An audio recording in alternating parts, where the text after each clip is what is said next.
is the Preparedness Radio Network, preparing you for natural and man-made disasters.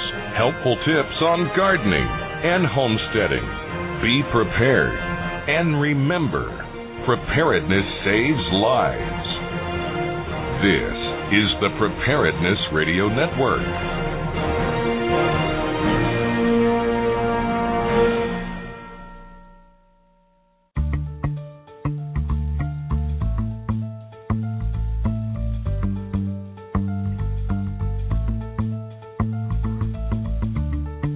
In a world filled with apocalyptic scenarios, hardcore preppers, zombies, and tales of survival of the fittest, it's Media Prepper, based on a true story.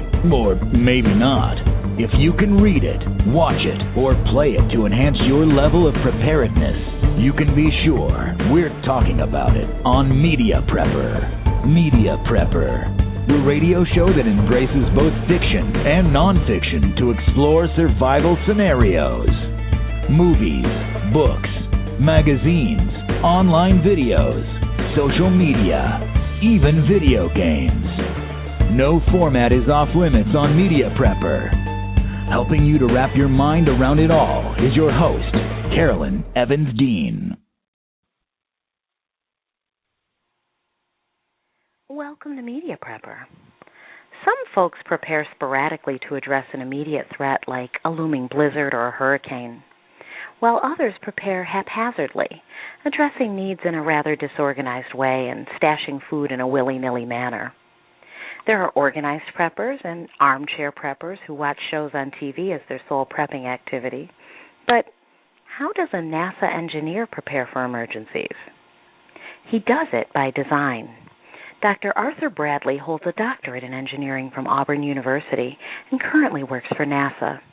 He writes from a personal perspective on preparing for a broad range of disasters, which include earthquakes, tornadoes, hurricanes, floods, blizzards, and electromagnetic pulse.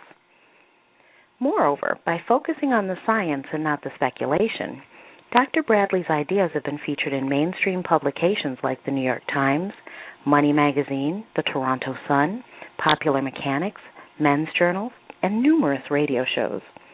Today we're fortunate to have him with us on our radio show, Media Prepper. Welcome to Media Prepper, Dr. Bradley. Hi there, glad to be here. Now, in the intro, I sort of mentioned that you took a methodical and designed approach to preparedness. What I didn't mention is that you opted to share your findings with the rest of us through some rather comprehensive manuals. So maybe we should talk about the Prepper's Instruction Manual, your most recent nonfiction book. Sure. So this was a book of basically 50 steps that I collected that I thought would serve sort of the broad population as they tried to prepare for a whole wide variety of different threats. Interesting. Now, are there 50 topics just because 50 is a nice round number, or was that just how many you came up with? No, that's a good question, actually. So it stemmed off of a larger handbook, and I started to sort of jot down what I thought were the most important steps. You know, you could probably come up with a couple hundred steps. And what I found is that it was right around the number 50. And I thought, well, if we can shore it up at a nice, easy-to-remember thing, you know, these are 50 very tangible things people can do. So it's kind of a little bit of both. Just coincidentally, there was about that number, and then if you do those 50, I thought it was probably complete enough. Okay, so there was, again, there was a method to what you wrote. One thing I noticed about your book, and I've reviewed other books that are essentially manuals or, you know, encyclopedias or almost textbooks to teach people about preparedness. But what I really liked about yours was the size. It's quite concise, and it would be rather easy to, you know, slip it into a bag full of supplies, a grab-and-go bag, as you call it, or a bug-out bag, as others refer to it. And I really did appreciate that fact that you could take it with you if you needed to evacuate or whatever, and you'd still have all the information kind of at your fingertips. Right. That was one of the primary objectives of it. I have a larger handbook out, which is more, like you said, more of a really thorough reference guide. But you can't easily take that. Certainly can't stick it in your back pocket or anything. And The Prepper's Manual was really meant to condense that information into quickly referenceable information that if you're on the road and you need to, look up something in particular about water storage or whatever types of things, whatever topic you happen to be interested in, how to tie a particular knot or something, you could quickly flip to that in the book, and it wouldn't be too daunting to go through. Good. That's really good. It's really good to know, just because one of the things that I noticed as I was flipping through it was you have lots and lots of illustrations and things. It seems as though your book doesn't target any one group of people. It's not for, say, hardcore preppers. It's not for brand new preppers. It's not for people who, read long and wordy chapters to learn things. There are several different types of learning methods, I think, that your book kind of addresses. It's for somebody who needs pictures as an illustration, like I do. It's for someone who wants some of the meat and potatoes as well. That's in there as well. But I think that you really put a lot into making this something that's user friendly for a lot of types of people. Was that also something that you were interested in doing, or were you going for a particular audience? No, that's absolutely right. I'm an engineer by trade, so we tend to learn primarily through diagrams and figures and sort of concise methods of showing information. And, for me personally, I've always had trouble when I sit down to read something if it's just pages and pages of text. I get lost along the way, what was really important, and, sometimes a picture is worth that 1,000 words. And so I tried to include, tables that summarize, compare things that somebody could quickly flip back to. Certainly, you might notice there's several pictures in there that I've tested products and firsthand wanted to see how they work. And I take some of those pictures and include them just to add a little realism to it. There's a lot of people write on things that maybe they're not necessarily experts on. I tried to do my homework where if I wrote something, I had some confidence that I could stand behind what I was saying there. But certainly having something that just the average person could sit down and glean something from, as well as more of a hardcore, I've read all the other books, so I wonder what he has to say. Maybe they would pick up some new tips. At least it would be organized in a new way that they could digest. Mm-hmm. Now, in the introduction, I mentioned that a lot of the topics that you write about come from personal experience, from living in different places that have experienced, adversity or emergency situations. Can you share a few of those with our listeners today? Sure. Well, I've had, probably like most everyone, we've had our fair share of challenges. I think the first one I remember was when I was about 9. We had an apartment fire where I lived at, and I very clearly remember, opening the door to our apartment, and it was one of those apartments where there was an internal hallway, and it was filled with smoke, and I could see flames licking up around the staircase, and I wasn't trained, but we had enough knowledge that what you were supposed to do was close the door, don't let the smoke in. Luckily, our building had an escape out the back, and I remember I'm 9 years old, going to the telephone, dialing 911, very calmly reporting there's a fire in our building, and I remember the address still to this day, and then taking the rest of us, we were, kids. It was my mom was taking the younger ones out, and the rest of us exited out the back door, and everything was fine. It ended up burning out a few apartments, but didn't burn ours up. But that was sort of the first sort of crisis emergency I remember. And since that time, we just seem like we've been many times just in the wrong place at the wrong time. Everything from, close calls with tornadoes when we lived in Alabama to we had a direct hit from a hurricane here in Virginia where I live now. Hurricane Isabel hit here about 2 weeks after we moved here. I mean, it was just catastrophic. It was looked like a war zone. There were, tens of thousands of telephone poles down and damage of all sorts. People were without power for up to 6 weeks. And so, there's just been a whole host of different experiences I've had, and I've always sort of had an interest in this being better prepared topic ever since I was a Boy Scout. And so I try to collect my personal experiences as well as well-researched information and pull that together into something that I think might benefit others. And I think real stories like that are what drive me to want to do this show and to really get the word out. It isn't always about preparing for something far-fetched. There are plenty of things that can happen and do happen on a daily basis. And I think that more of those stories need to get out. We see them in the news every day, but sometimes we sort of disconnect from them and don't equate them with something that could happen to our own families. And, because maybe you don't live in an area that experiences tornadoes very often. Like me, I'm in New York State. We don't get many tornadoes, and when we do, they're usually not that bad. And, something isolated, and it's something that happens to other people. It doesn't happen to us. Sure. So, but I think, weather's unpredictable sometimes, and these things can happen anywhere at any given time, or you could just happen to be traveling or be somewhere where something happens to hit. In your case, you'd only been in Virginia for 2 weeks. And Right. And we were fairly ill-prepared at that time. That was back in 2003. Mm-hmm. We were really just getting started with this preparedness work, and since that time, and I remember in a single week here, we had both an earthquake and a hurricane at the same, within a few days of one another.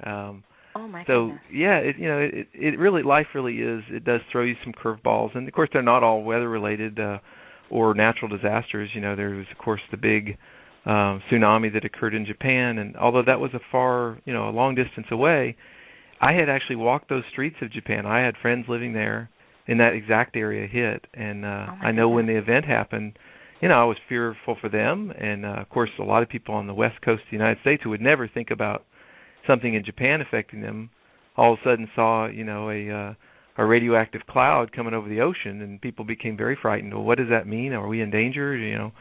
So things that happen far away sometimes can reach out and get us as well. That's true. I think there's a term, the butterfly effect. Sometimes something can happen very far away, and it might seem, no more significant than a butterfly flapping its wings, and by the time it gets to you, it could be something huge. Right, that's right. So, I think that you make a valid point there. Now, some of the topics covered by the Prepper's Instruction Manual include water purification, generators, firearms, sheltering in place, amateur radios, which I need to learn more about amateur radios, CERT training, and a few topics that a lot of books don't really address, like managing the deceased. I thought that was an interesting section because that's kind of the subject you tiptoe around. They'll mention it in fiction. You can watch it in a horror movie or something, but you usually don't see it discussed very often in a manual of this type. So I thought that was an interesting twist to have that in there as well.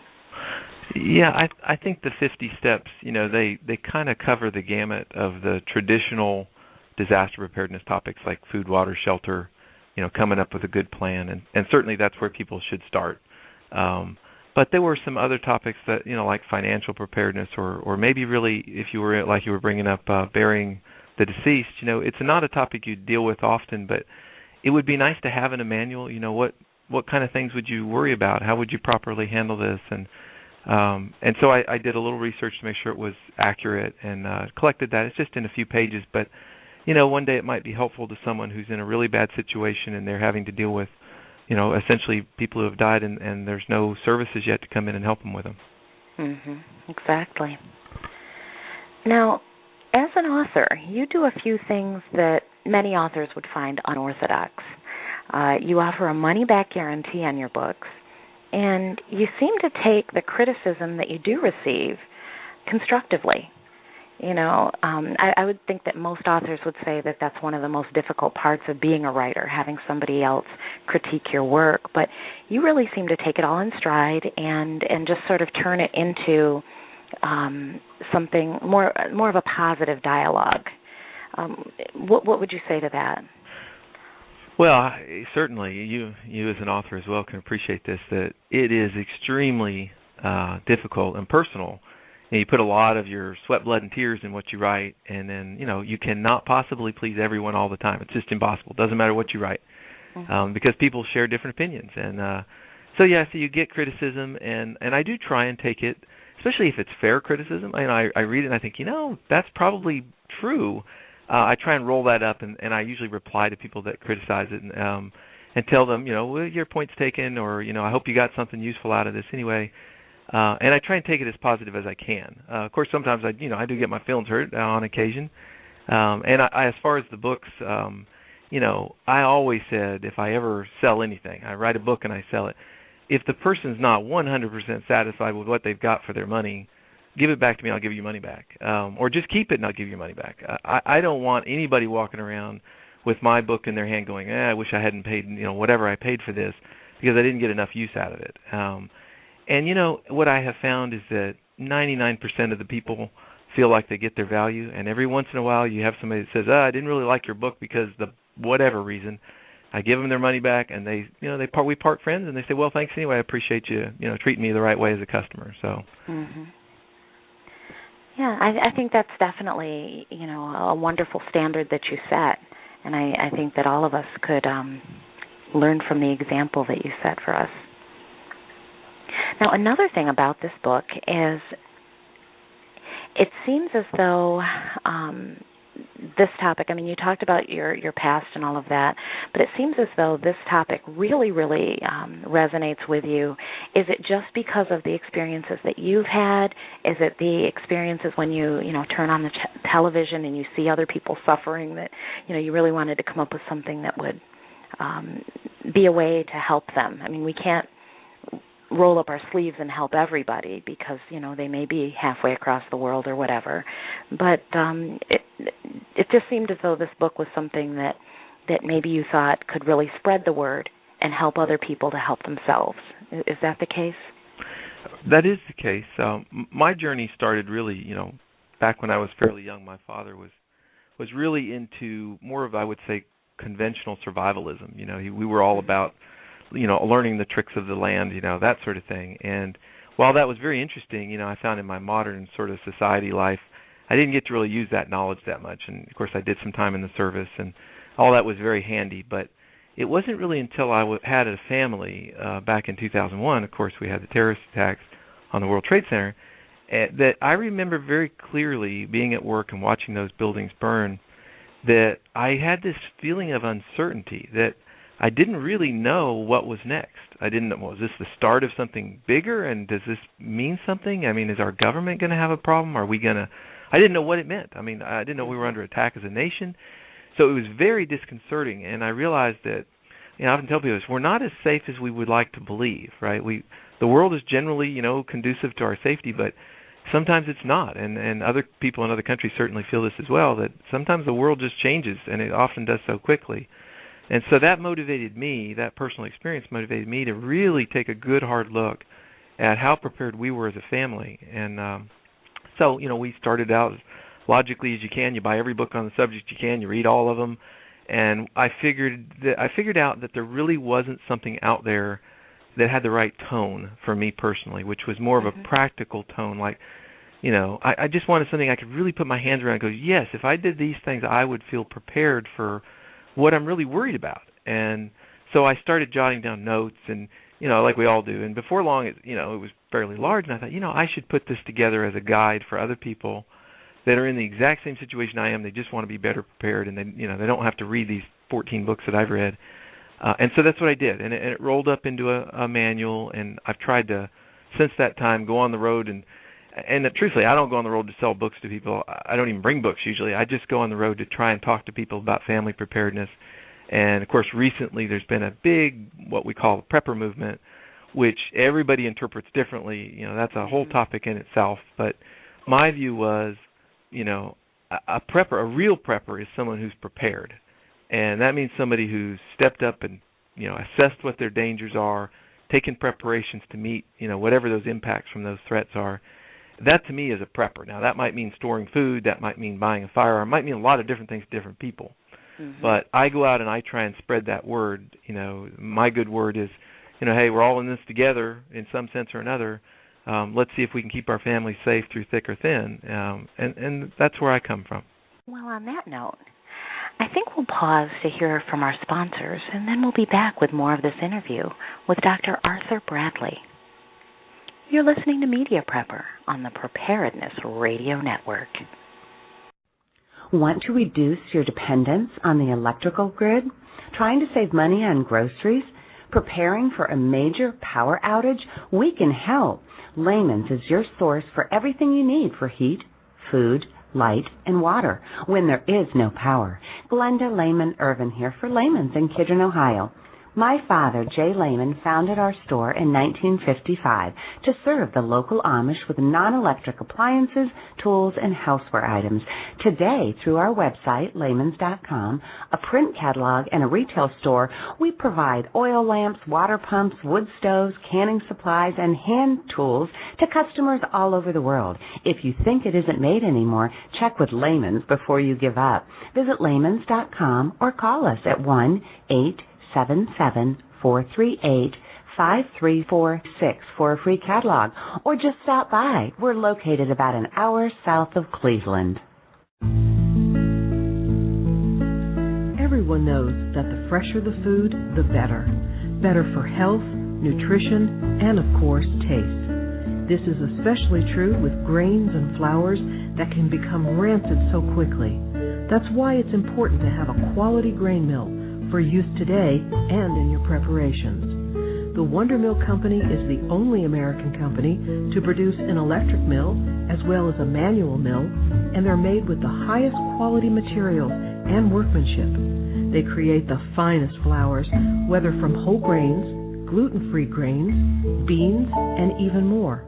The Wonder Mill electric mills and the Wonder Junior Deluxe manual grain mills are the highest rated grain mills for good reason. They work and they're built to last. Visit the Wonder Mill website to check out their videos, reviews, recipes, and to find a dealer near you today. That's thewondermill.com. Getting healthy and staying healthy is perhaps the most important key to being prepared. Remember to remain abreast of important, up-to-the-minute health-related information by tuning into this show, Total Health Freedom, on the Survive to Thrive Radio Network, the Preparedness Radio Network, and others. Keep yourself well-nourished with organic fruits and veggies, and remember to supplement with superfoods such as Enerfood every day without fail. Drinking a healthy smoothie with Enerfood and coconut milk powder, both from Enerhealth Botanicals, provides you with easily absorbable nutrition from superfoods that are densely packed with essential nutrients, all of which support optimal health. Enerhealth also offers great organically certified storable food solutions to keep you well prepared, as well as several levels of herbal medicine options from simple first aid packs and beginner to advanced herbal medicine collections.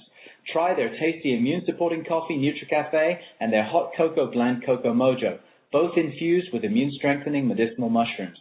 Super flavorful and very healthy for you. Check out their specials at enerfood.com, that's ENERFOOD.com, or call 866-762-9238.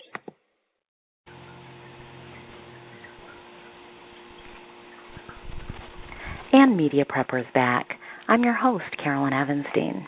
Now, prior to the break, we were speaking with Dr. Arthur Bradley about his book, The Prepper's Instruction Manual. And I was thinking, one thing about your book that would be really nice is if more people used it as a tool to get other people interested in preparedness. Sometimes there are the people who are completely not involved with preparedness at all. Then there are people who may be sort of on the fence a little bit and thinking that this is something that, I might want to get into, but I don't really know how to go about it. But I thought that your book might be just a little nudge that they need, simply because it's written from what I would refer to as sort of a practical preparedness sense. It really is based on scientific things and facts and prior events and things like that. Do you think that the book would actually serve that purpose for a lot of people? Maybe to help them to start that kind of conversation with someone? I hope so. I tried to write the book in a way that it could be given to a neighbor, where you've read it and you think, I've got some good information out of this, and it sure would be helpful. One of the key things about being better prepared is to prepare those around you as well, because those are the people that are knocking at your door when push comes to shove, right? Sure. And so I tried to write it in a way where you would be comfortable handing it to a neighbor perhaps who didn't really even thought about this topic before, and wouldn't cast that weird eye on you, wondering, have you turned into a paramilitary guy, living next door to me. So it's I don't know if it's really a family-oriented type book, but it is a book that is supposed to be not extreme. It doesn't put on any kind of fear tactics or anything like that to scare people into preparing. It's really more of sort of a nuts and bolts. Let's look at what you're worried about. What could you do to be better prepared? And I don't know how anybody could be too offended by that sort of a message. I mean, I read somewhere a long time ago, most of our actions that we as humans take are really just to help us better survive. And if you think about a lot of the things we do, I think that's true. So if you give someone the ability to better survive, in general, I think people react fairly well to that. I think you're probably right with that. I just picked up my copy of the book, and I was really looking at the graphics. And it's kind of interesting. The way the word preppers is spelled out on the cover of the book, it actually has some preparedness items. And, there are things like a Sharpie marker and batteries and walkie-talkie radio and a canteen, and even the apostrophe in preppers is a whistle. I think that in and of itself kind of makes it a little more user-friendly. It's got like the red cross type of emblem on it. I think in that sense it draws people in rather than, say, turning them off, thinking that, this is some manual for some hardcore folks, that have bunkers only. Right. And now, I don't mind hardcore folks. I have a few friends that are that way. I've been out to Iowa and visited bunkers. I'm sure you know several, right? Absolutely. And that's great. I mean, we all have our different levels of interest in things. But, yeah, I did that little graphic, partly because it's kind of cute and catchy, but also because I wanted people, when they first picked up the book, to realize it spanned a whole host of different topics, everything from how to escape and evacuate an area to, like you pointed out, the little whistle apostrophe. It's such a small thing, but, I often hear if people would just keep a whistle in their little shelter, it would save a number of lives, because as houses collapse and things, whistles can be a way in which you can sound to get yourself out, people's attention. So just sort of a collection of different topics that I thought might draw their attention. Yeah, well, it definitely caught my attention. And, I think that sometimes for those of us that are involved in preparedness, we want everybody else to be involved, but we don't stop to think about where they are. Chances are we all started out somewhere, and something, made us become attracted to this lifestyle. And depending on where they are, they may not respond well to something that's very negative or too scary or too dark or whatever. So I think sometimes we have to think about who our audience is. It's sort of marketing 101. If you want to sell a good idea, you have to put it in the package that will attract the people that you want to sell it to. And I do think you've done that. Yeah, I agree completely. I've found that with my own personal friends and family. My father is, very much on the survival side of things, always has been. Mm-hmm. But I have many other people who are acquaintances and family members who, are just sort of very trusting of our world and very trusting of the government and are sort of their own safety. But if you can approach them in the right way, which is, at least in my case, which was just to say, you do recognize that there are some dangers around you, and we talk about those. What are you worried about? And maybe it's a collapse of their stock market funds, or maybe it's some kind of inclement weather that they see all too often, heavy snowfalls or something that leaves them isolated. And you talk through sort of the things, in a very personable way about what they're worried about, and then that moves on to, well, how could we be better prepared, and could we kind of help each other out? And to me, that's such a friendly, common sense message that it's hard to get put off by that. Absolutely. And it's a helpful message, at that point, because you're actually giving them information that will help them in the long run. And sometimes they don't respond favorably immediately, but later your words will kind of come back to them when they're in that type of situation, like a blizzard or whatever. That information will come back to them and probably be useful to them at that time, even if they weren't receptive at the time when you gave it. No, I think that's very true, because I can give a good example. Is in my neighborhood we have a family who, I had talked to this about. They often see me outside conducting the strangest of experiments and tests.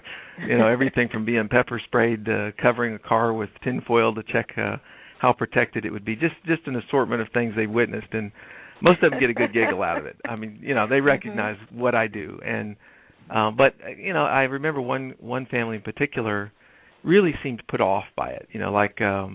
Like I was somehow checked out of normal society, and And I just thought, well, okay, they don't get my message, and that's okay. But the funny thing was, it was probably a year later, there was some really, really dangerous weather approaching, and I remember them coming by and explicitly asking us if things got too dangerous, would we mind if they came over? And I of course, feel free to come on over, but I took that as that they'd had a little time to maybe think about it, and maybe that I didn't appear quite as crazy as they first thought. Exactly. You may be their eccentric neighbor, but they still knew you were neighborly. Yeah. That's interesting. Tinfoil on a car, huh? Oh, yes. We were, electromagnetic pulse has always been a big interest of mine. I have a background in electromagnetics, and one of the key things people have talked about for years is if you have an electromagnetic pulse effect, it's going to potentially damage a lot of automobiles and make them undrivable. And so we did some testing of whether that was true or not and how you might protect a car. And I just remember doing some tests outside with my whole car wrapped in tinfoil and having antennas set up, and we're broadcasting beams at this car. And many neighbors stopped and slowed and looked at us, just not sure what was going on. And every time they came over to ask me, I would make up the craziest things. Well, you didn't hear we're getting alpha rays from outer space, or just something to get a smile on their face. So I like that. So, what was the end result or the outcome of your experiment? Well, so I conducted numerous experiments, and that's in another book I wrote on electromagnetic pulse attacks and solar storms. But in terms of the vehicle, what I found is that the research actually shows, there was a commission, an EMP commission, that took a look at this, that most vehicles would perhaps have an anomaly, like maybe a dash malfunction.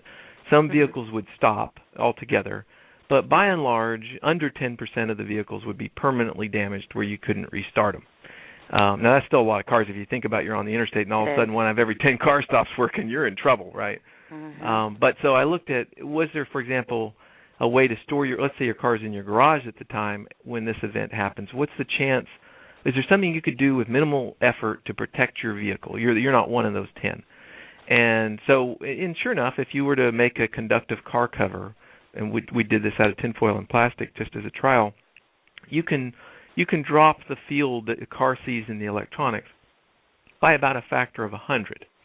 And that's enough to bring that electromagnetic field down to within the safety range of most of the electronics. And so it ended up that the likelihood of having a damage, a non-recoverable piece of equipment fail in your car, if it was protected like that, would be very remote. So maybe instead of 10%, maybe it goes down to 1% or less.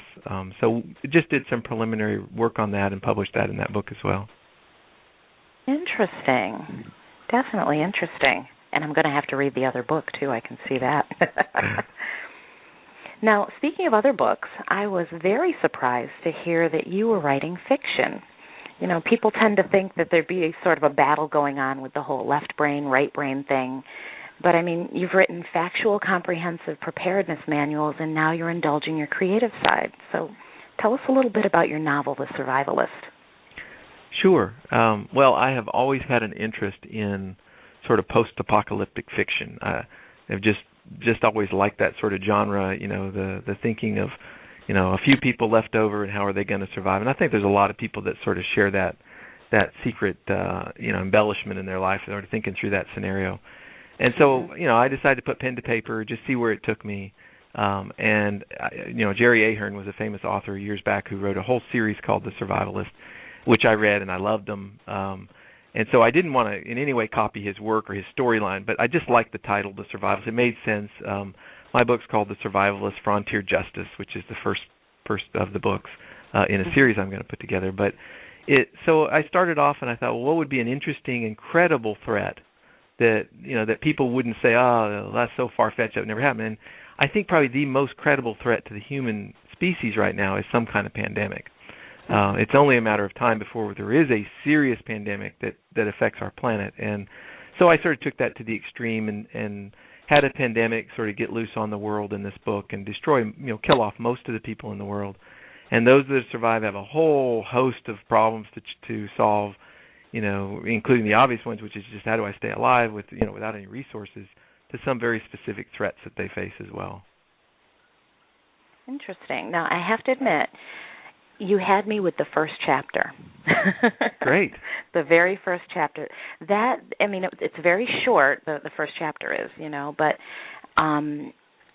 just that whole thought process that there could be one person who just kind of makes up their mind to unleash something on the world. That just sucked me right in. I had no intention of reading your book in one sitting, and yet I did. I couldn't put it down. I really couldn't. And when I reached the end, I kind of turned the page, and I was like, and then what happens? Right. And I realized it was the end, and I was like, oh, no, I need to know what's going to happen next. Right. So I'm glad to hear that this is the beginning of a series. Yes, it is. And that was one of the things a lot of people have written and asked me is, hey, you didn't solve everything in this book. The book's a couple hundred pages. It's not meant to be Stephen King's The Stand or something. It's not a one-stop volume of all of mankind. It's really meant to be sort of a saga that continues across the series, and each book features a serious conflict that the characters have to deal with, but then there's sort of this broader overarching saga that they sort of work their way through, and that's what the series was about.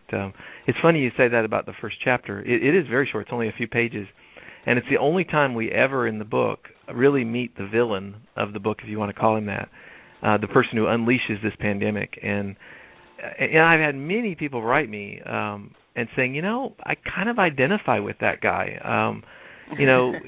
We all kind of see that the world is kind of spiraling in many ways in directions we don't like. And in this book, it was a person who just kind of makes that decision that I have the ability to change where we as mankind go, and I'm just going to sacrifice everything I have to do that.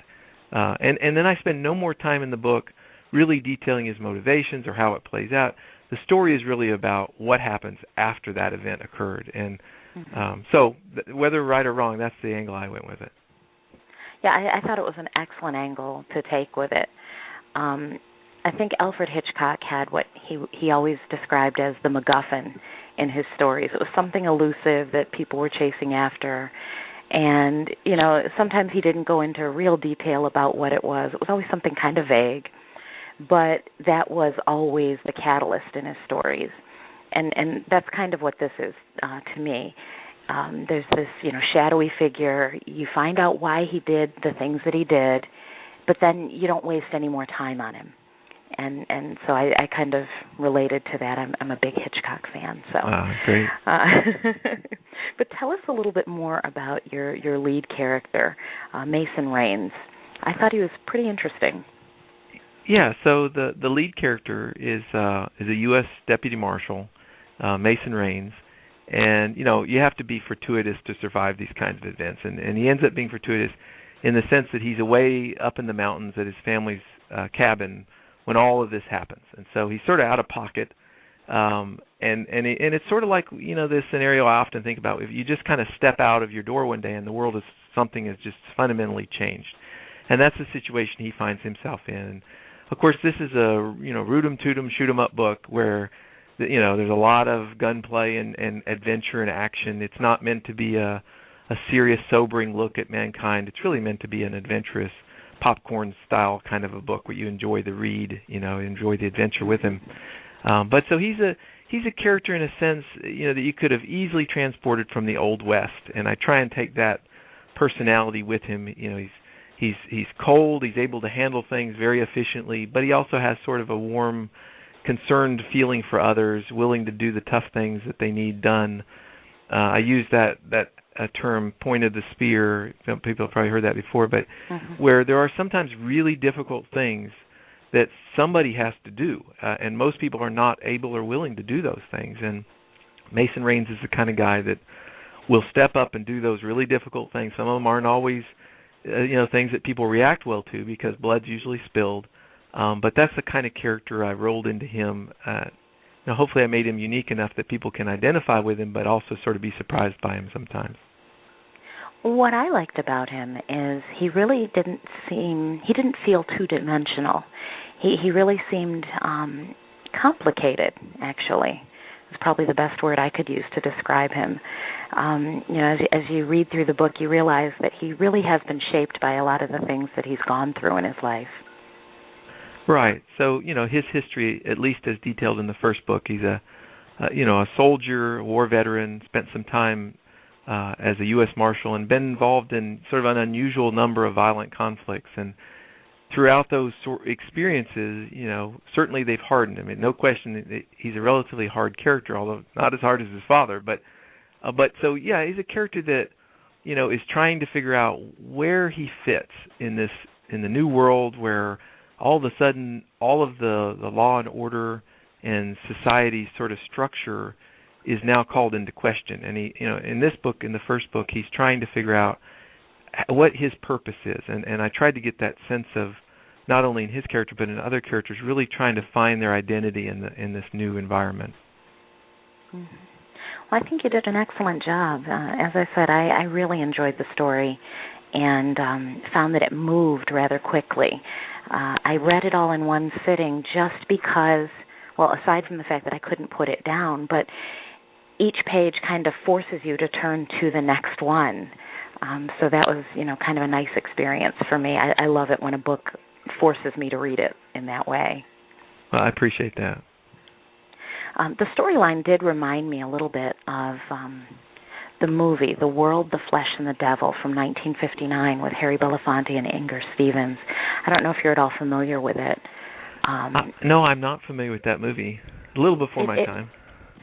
It's definitely before mine too, but it's the similar premise that Harry Belafonte's character had gone down into a sort of like a mine shaft or something, and there was a cave-in, so people were digging to get to him, and all of a sudden the digging sounds stop. So he digs himself out, and he comes out into this new world where there are no more people. Mm. And he doesn't know why, doesn't know what happened, so he spends some time kind of piecing together what has happened and, what he can do in this new world that he finds himself in. So that was kind of the sense that I got from this story. What I really liked about your book versus, say, the original movie is that I think there was more realism. As you can imagine, back in the 1950s, technology wasn't the same. Sure, right. They there were different social mores. There were different ways that a story would have to flow. Plus, with a movie, you're constrained by time and all of that. But I thought that your book really developed the characters and really made for a more entertaining story that I think people will really enjoy.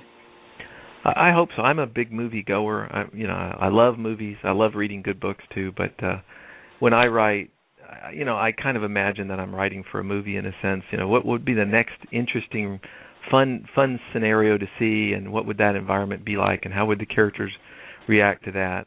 Many times I don't know exactly where the story's going. I know the general framework of the story usually before I start, but I find that if I can identify with the character I'm writing, and I put them in these situations, I think, well, he's going to react or she's going to react a certain way. And many times, as you probably know, that takes you down different paths than you quite thought you were going to take in the beginning. And if you don't do that, if you force yourself down a path, sometimes all the characters seem the same. Oh, absolutely. I always say you have to be true to the story and follow the story where it will take you. Right. With my first book, I had an entirely different outcome in mind, and I got about halfway through it, and that wasn't the direction that the story was taking me in, so I just followed the story, and I think it was a better book because of that. It was almost as though the characters came alive for me at that point. Right, yeah, that's right. So speaking of living characters, is Mason Rains, does he have some of you in him, or someone you know, or? I don't know. Maybe a little bit of me. I'm a big gun enthusiast, and I go to a lot of, combative firearm training courses and things. So I'm fairly familiar, and I tried to roll some of that knowledge into that book. But I'm not a U.S. Marshal, and I don't know that I'd react the same way. I did try and instill the characters, his character at least, with some solid knowledge of practical preparedness, just so that I could include some of that in the book to help readers, take away some nuggets. Now, I tried my best. I don't know if I was successful to avoid the, sort of turning it into a teaching manual, There's been some books like that where you really feel like the story came second and the teaching came first. And in this case, I think it's 90% story and there's a little teaching tossed in there just through example. Because I do like for people to go away and as they're eating their popcorn to think, I ought to go and maybe take a look at how I would do something like that. Mm-hmm. I can tell you that the teaching elements were definitely in the background, almost more like a subliminal type of thing. You're absorbing it along with the story, but it definitely wasn't overpowering the storyline. Oh, good. I do have a question for you.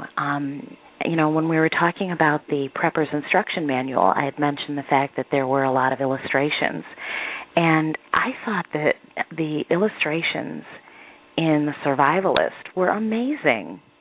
They are amazing. Absolutely amazing. Yeah. Can you tell us a little bit about the person who did them? Sure. Yeah. So, no, you're right.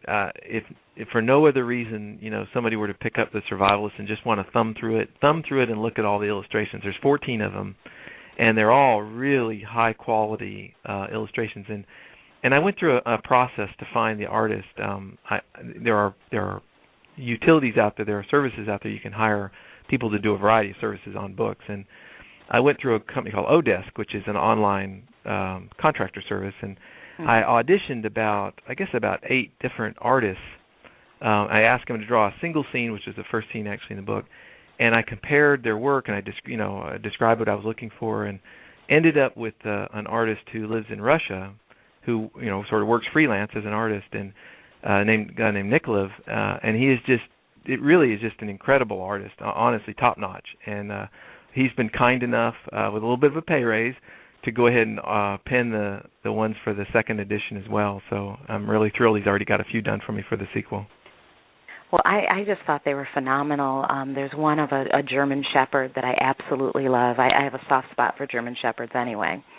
But that one, it was kind of funny because, and I won't give away the storyline, but I was reading the storyline and I turned the page and saw this German Shepherd, and I thought,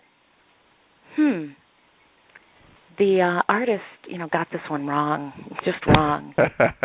And then I read 2 more paragraphs. I was like, oh, wait, never mind. The artist got it right. Of course, he's only as good as what I ask him to draw, but the artwork really, to me, several people have written me and said, what you've done by adding the artwork is all well and good, but you sort of took some of our creative thinking. Now what I picture isn't exactly what you've drawn, and okay, I get that, but I just think it's kind of neat to have sort of an image that you can kind of look at when you're reading. I really got that from Stephen King years ago. He did that. And I just think that's kind of, it does take some extra money and some extra effort, but I plan on throughout the whole series, having a dozen or so illustrations in each book just to keep it that much more interesting for people. Well, it definitely was a highlight for me to be able to see these drawings. As I mentioned, the illustrations are beautiful, and they're entirely appropriate with the story. They fit the storyline. That's something that would irk me if they really didn't. If they either depicted something that was not mentioned in the storyline or whatever. But they're an excellent supplement to the story, and I think they just add tremendously to the book itself. Yeah, thank you very much for that. One other thing I wanted to mention was that the way the storyline plays out, it's not really just one storyline. I mean, it's one event, and then you've got Mason's side of the story. But I love the other story that kind of intertwines with it. I think it kind of shows, we get to see everything through Mason's eyes for the most part, but by having this other secondary storyline going on, you get a broader sense of what's going on in the world. Right. And in other places with the whole situation of this pandemic. And right. I thought that was really good.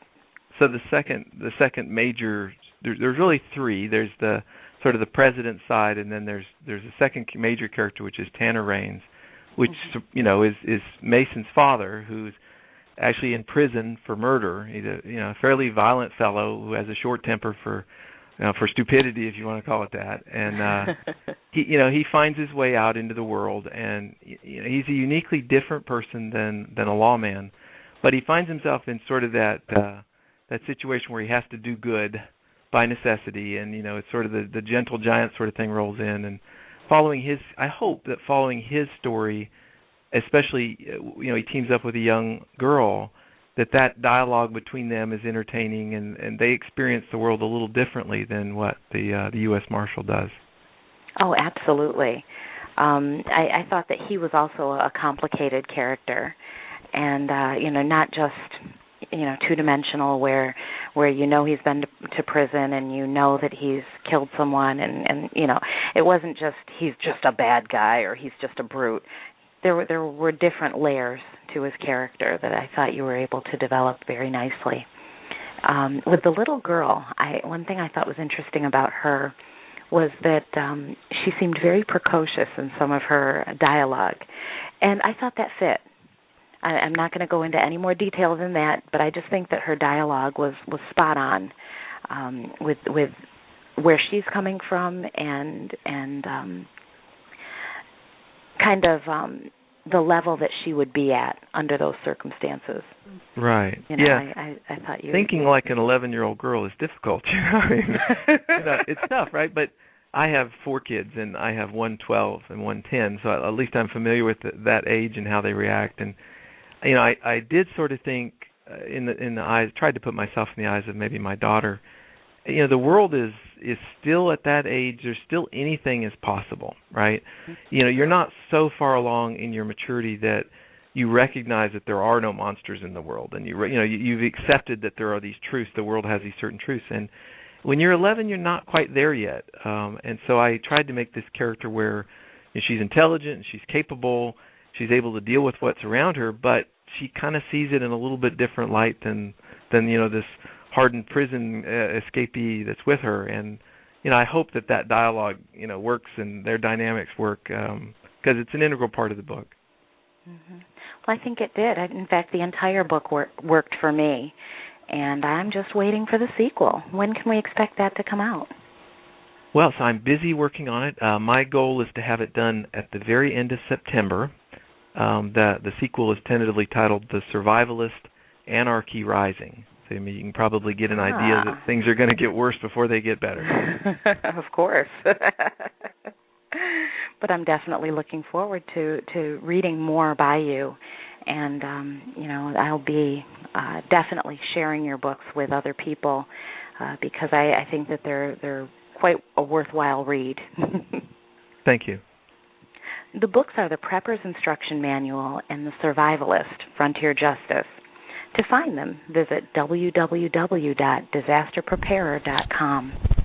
Dr. Arthur Bradley, it has been a pleasure to have you join us today. Thank you very much. And we're going to have you come back when the sequel's released. I'd love to. Well, we are definitely looking forward to that. And Media Prepper will take a brief break to hear from our sponsors, and we'll be right back. You're listening to Media Prepper on the Preparedness Radio Network.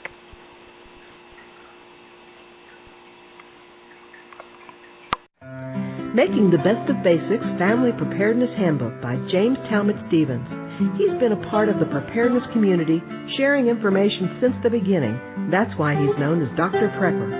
Making the Best of Basics has been the all-time best-selling volume in the preparedness industry for almost 4 decades, updated and revised to provide the most relevant information available. You can choose the new CD-ROM version that's jam-packed full of special features. Or, for instant access to all the information, you can purchase the digital download version and have every how-to, every article, every recipe, and every resource available immediately. No wait and no freight. Visit www.makingthebestofbasics.com today and get your hands on this essential preparedness resource. While you're there, take the free Family Preparedness Self-Assessment Test. Be sure to stop by makingthebestofbasics.com for the CD-ROM, digital download, or print book, or all 3. Making the Best of Basics. If you're going to buy just one resource to help you maximize your preparedness, this is the one. Making the Best of Basics.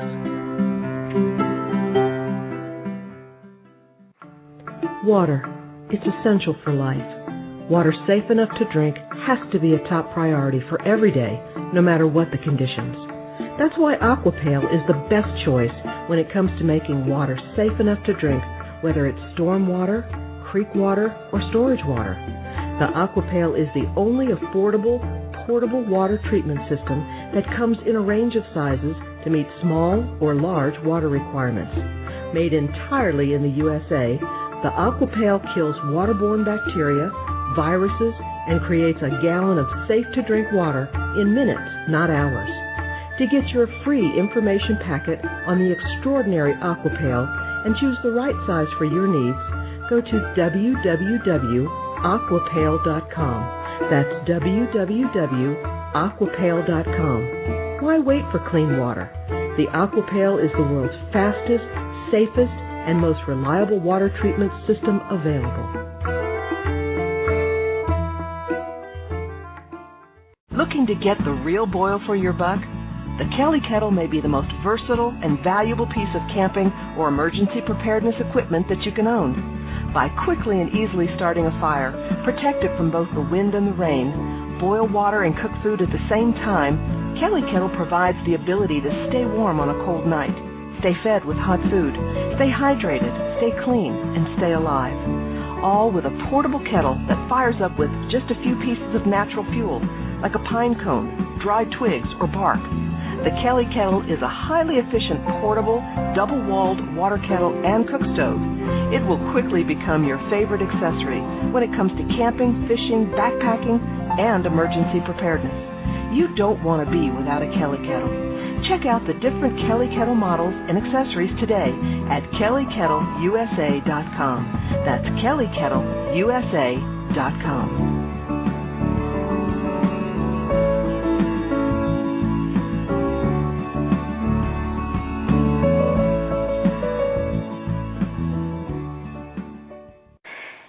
Media Preppers back. I'm your host, Carolyn Evans-Dean. In today's Media Prepper Media Moment, we're going to talk about those folks who carry an exclusive card in their wallets. That's right, a library card. Membership does have its privileges, don't you know? As our show demonstrates, there are many ways to learn about preparedness. And one of my favorites is to take a trip to the local library to browse the stacks. I'm not looking for the latest summer blockbuster.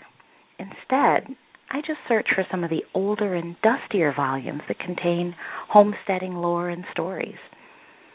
Books written in the late 19th and early 20th centuries, both fiction and nonfiction, can be extremely helpful and full of a lot of information. Your local librarian can even order books from another branch.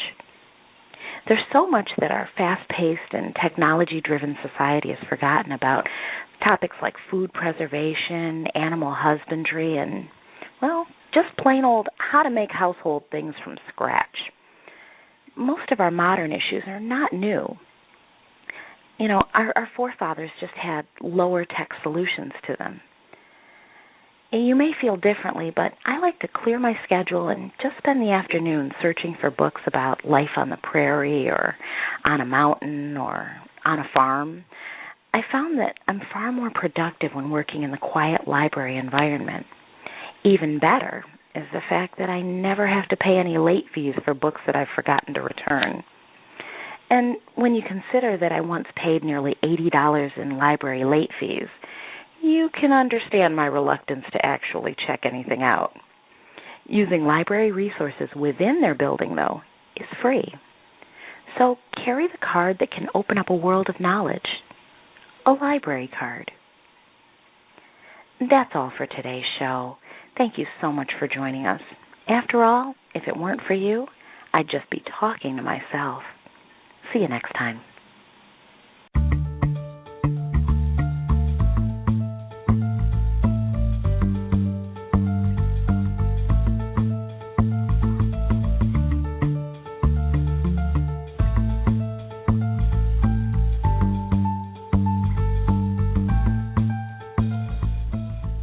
You've been listening to Media Prepper on the Preparedness Radio Network.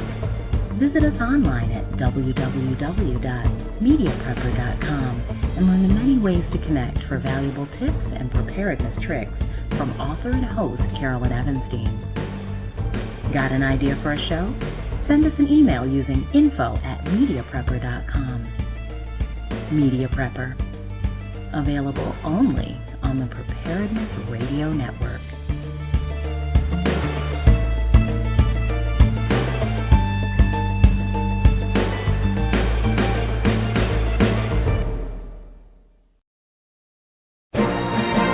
You've been listening to the Preparedness Radio Network, offering helpful and timely tips on preparing for natural and man-made disasters. Timely and useful tips on gardening and homesteading.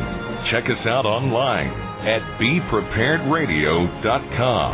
Until next time, remember, preparedness saves lives. This is the Preparedness Radio Network.